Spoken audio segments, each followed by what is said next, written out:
Thank you for tuning into EssayHelp.online weekly writing podcast. We want to help you succeed, to survive, and even enjoy university. If we can enjoy what we are doing, the end result will inevitably be a lot better. Many students fall into the trap of thinking that clever, formal writing should be dry and boring. Academic writing doesn't have to be like this, and what's more, if our writing is interesting to read, then it makes it easier for a grader to see what we did well. Let's take a look at some things we can do to make our writing more interesting. Specifically, we will look at attitude, the golden thread, kiss, and trim the fat. Attitude. The best thing you can bring to your project is a good attitude. If you have the opportunity to choose your topic, pick something that you are genuinely interested in and try to have some fun learning and writing about it. If you can't write about a topic that you would normally want to explore, try to find some enthusiasm for it anyway. Your attitude shows through in everything you do, especially in your writing. Imagine your tired old professor grading papers late at night and having to push through sentence after sentence that even the writers weren't interested in. Now, imagine that she comes across one essay that is written by someone who seems to enjoy the process of writing.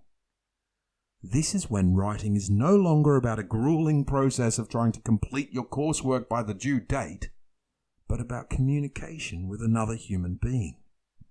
If you are engaging your reader with a good attitude, they will be more likely to see past some of your small mistakes to notice the good work you have achieved. The golden thread. Many teachers will give great advice about managing the flow of your ideas. This is crucial, and I like to think of this logical progression of ideas as a golden thread. You want to make your work interesting. You want it to be engaging. You want to earn marks. You have to start by building something that is coherent. Writing is not just about piling information and ideas on a page, but about getting them to function together in an argument. Finding a clear way to communicate this argument in an interesting way. This is how to weave your golden thread. You need strategy and tactics. Strategy is how the overarching plan focuses on our goal of dealing with the essay topic, and tactics are the tools we use to achieve this. Strategy. We need to focus on our essay topic or question, and we want everything we write to work toward that goal. It is best to come up with some sort of plan or outline, showing which ideas build on others and which arguments rely on others having been made. The writing is interesting when the ideas flow into each other. We want our reader to be able to easily follow our progression of logic. Tactics. Once we have our plan and we have started writing our paper, we want to stitch our thread of logic through our work. The most important tools we have to achieve this are the paragraphs themselves, their topic and closing sentences, and transition words. You might be surprised if you knew how many students do not seem to understand paragraphs and only use them to group sentences together and break their document up visually. Our smallest ideas come in clauses, then sentences, and finally into the paragraphs that constitute the building blocks of our essay. Each paragraph should represent a main idea. Again, this could still read like a pile of ideas if we don't sew our ideas together with our golden thread. The topic sentence at the beginning of each paragraph is not just a title for the paragraph. The first and last sentences need to demonstrate how the idea of one paragraph threads from the previous and on to the next within the context of the overall topic of the paper. The relationships between the ideas of our clauses, sentences, and paragraphs are vitally important to our argument and crucial for the way we maintain our readers' attention. Transition words are the linking words, the basic stitch of our golden thread, which tie our ideas together. We need to understand how these work and why we should choose one and not another. Whether insomuch, nonetheless, thus, or hence, our transition words can elegantly thread our work together or make us look like we are clumsily adding words. This golden thread of logic should flow from the opening introduction, through the arguments and information, and then get tied off with the topic idea in our conclusion. This progression of logic makes our writing readable, interesting, and makes it easy for the grader to identify the arguments we are making. And this translates into marks. KISS. Keep it simple, stupid. Complex and difficult to read does not mean clever.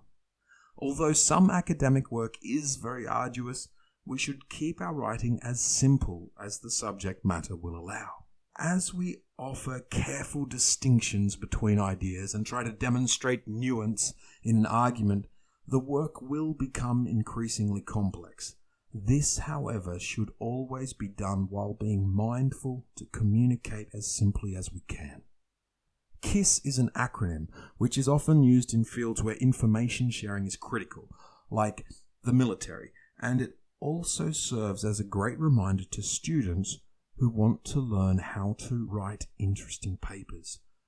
2 specific reminders are: 1. Use new words when it is useful to your ideas, but favor language you are more familiar with. 2. Do not pad your papers.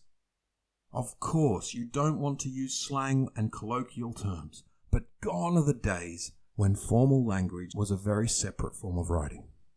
To satisfy the requirements of formality, keep your writing clean, don't use contractions, and allow yourself to use transitions which might feel awkward in everyday speech.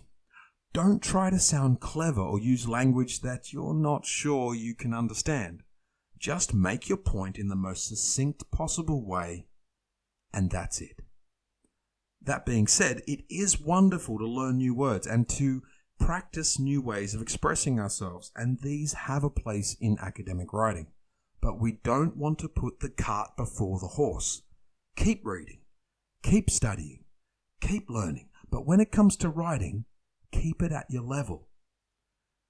Your writing is more interesting when it reads like you are comfortable with the point you are trying to make. No padding. This is a very quick point to make, and there are no exceptions to it. It is better to fall under the word limit than to stuff your essay full of unnecessary words. So many students find an extra 250 or 500 words by doing this, and it is always obvious. Keep to your point. If you've made your point, stop writing. If you need to write more, keep reading until you think of something meaningful to add. Padding your work makes it boring and even hides the good work you have done from the grader. Trim the fat. When you have finished your first edit, read through your work and look for repeated ideas, tautologies, and adjectives which don't add anything to your argument. Writers who get to the point are much more interesting to read. Cut out all the words which don't serve your main idea. Keep it simple. So, I hope you found this helpful. Interested people are interesting. A clear progression of logic is more interesting than a pile of ideas. Formal language can be simple. Your writing will be more interesting without all the unnecessary words and ideas. Keep to the point. I would really like to encourage you to keep practicing your writing and enjoy the process. Hit that thumbs up if the video was helpful for you, subscribe to follow as we expand on this series of videos, and find a link to our blog in the description below for more tips and talks on how to develop your writing skills. I would really like to encourage you to keep practicing your writing and enjoy the process. Hit that thumbs up if the video was helpful for you. Your topic or question could be the focus of a future podcast if you post it in the comments. Subscribe to follow the EssayHelp.online weekly writing podcast. Find a link to EssayHelp.online in the description below for more tips and talks on how to develop your writing skills. Take care.